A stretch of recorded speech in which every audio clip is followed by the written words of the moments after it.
what we got here. Ooh.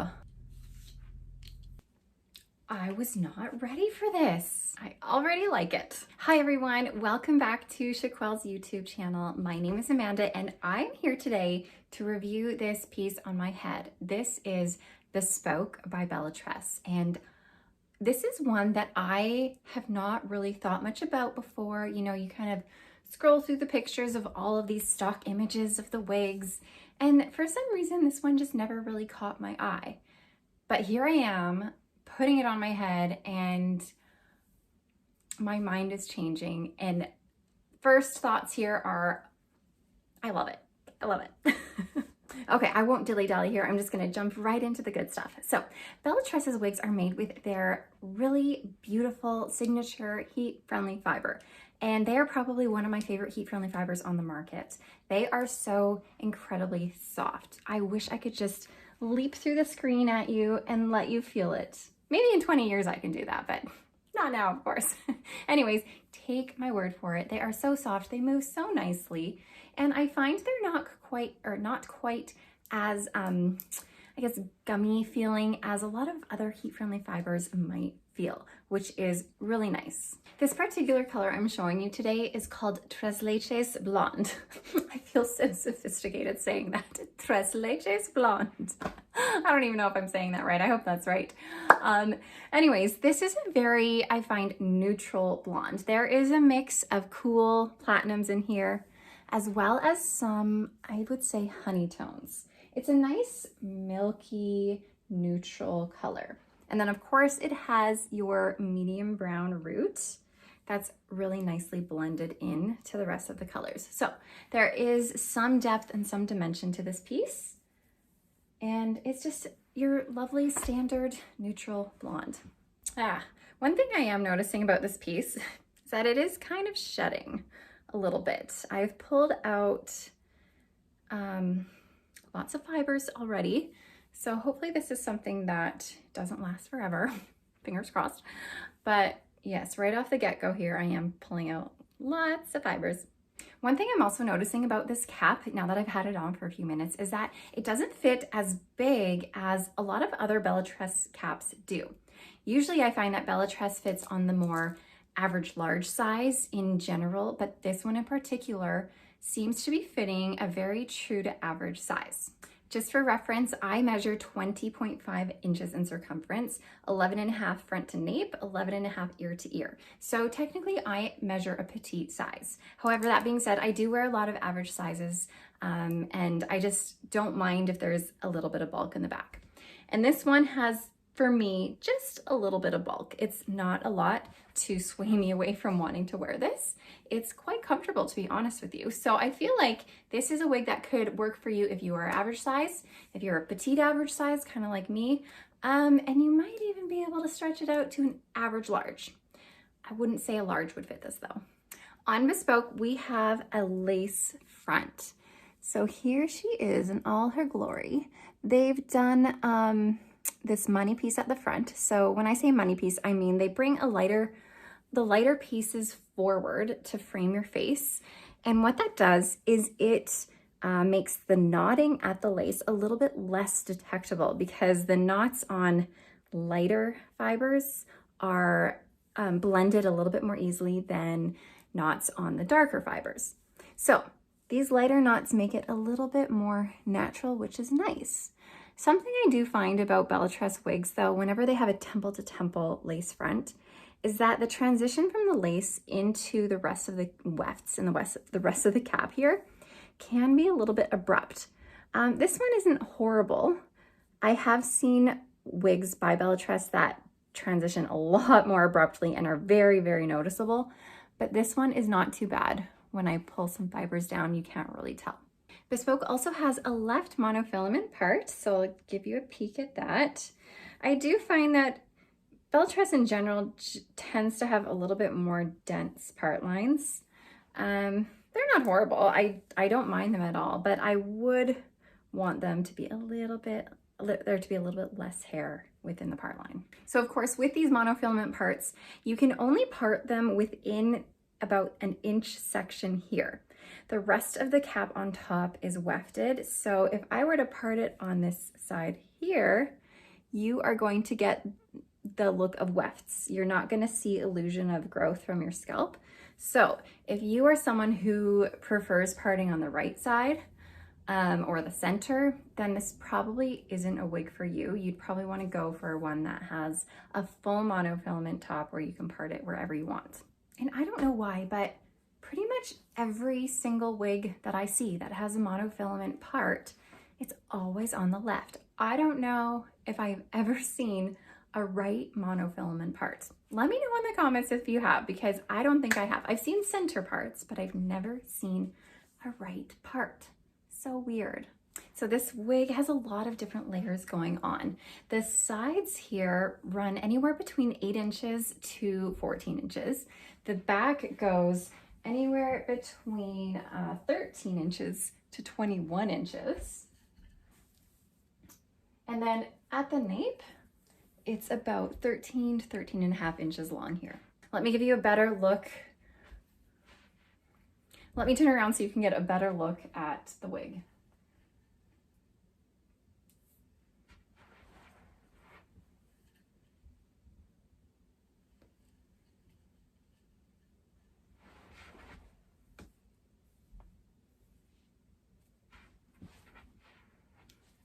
That was really silent. I feel like I should have been talking as I was spinning, but hope you enjoyed the peace and quiet for a minute. All right, so one thing I'm noticing about this piece since I've been wearing it is that these chunks here are falling in the front, and same with this chunk here. And that's not out of the ordinary for a new wig. I mean, when you get a wig out of the box, it comes in a zigzag part.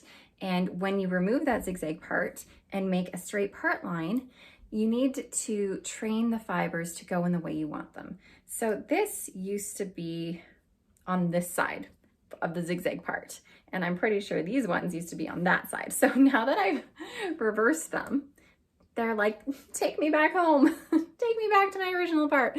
But I'm saying no, stay over here. Anyways, in order to get rid of that, all you need to do is apply heat. So you could get a blow dryer, a brush, blow dry it, and bring it back, let it cool set for a bit, and then it should stay a little bit better. Something that's really wonderful, or at least I find really wonderful about Belle Tress wigs, is that they are often, more often than not, low density. This one is no exception. It is low density. And the low density wigs, in my opinion, for me as someone who's experiencing hair loss, I feel like it would be so weird to go from, you know, me with hair loss with not a lot of hair to suddenly a wig with a ton of hair. So these low density pieces are really natural choice for anyone who is experiencing hair loss.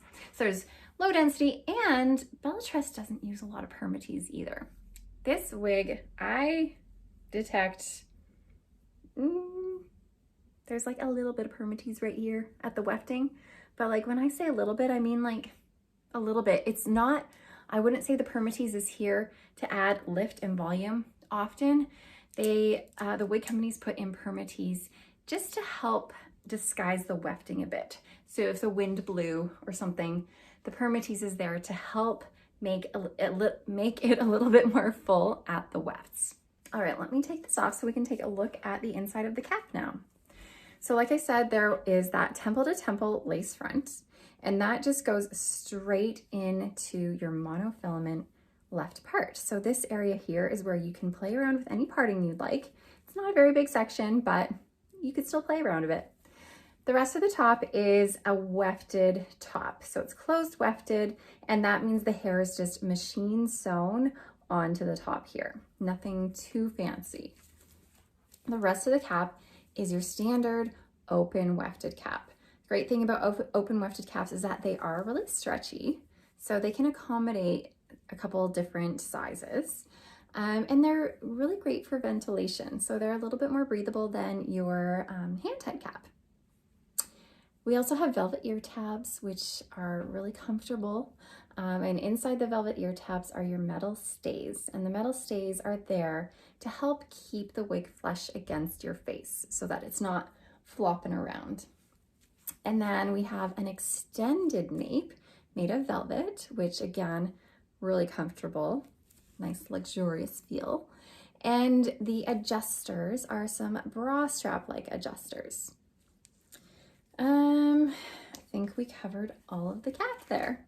So apart from the shedding that I was showing you guys, and maybe being a little bit less hair in the part line here, this wig is just so effortless and so easy. It's such a great throw on and go wig.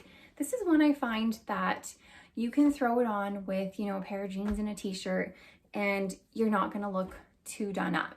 I always have that problem, like if I'm going to the grocery store and I'm wearing sweatpants, I feel weird sometimes putting on a wig because a lot of my wigs are so perfect and beautiful, but this one is just an effortless look. So it is one that can be dressed down, or it's one that I think would look really great if you dressed it up as well. So I feel like it could go either way. This is one that you could definitely throw up into a ponytail, or I'm just gonna try it with a claw here. I always find these claws make such an elegant look. And I really love how there is these face framing layers here. I always enjoy that when I'm putting wigs up into an updo. So here she is in a nice claw. And then, let's see, I think she would be really great in a half up, half down as well. So I'll quickly do one of those for you. I have just a mini claw. This can go into I could use a hair elastic as well for this. I don't know what it looks like from the back. I don't know how well I did. This is really quick. I always prefer to pull some pieces forward just to help disguise the lace a little bit more and the hairline, and especially this little transition part here. So pulling these layers out in front just create a more natural look, in my opinion. If you found this review to be helpful for you, then make sure you like my post and subscribe to my YouTube channel. I will give you guys all sorts of wig reviews and tips and tricks, so make sure you stick around for more of that. And if you're wanting to purchase Bespoke or any other wig that you have seen and loved, then make sure you find us online at chiquel.com, chiquel.ca, or chiquel.com.au. Thanks for watching, guys. We'll see you next time.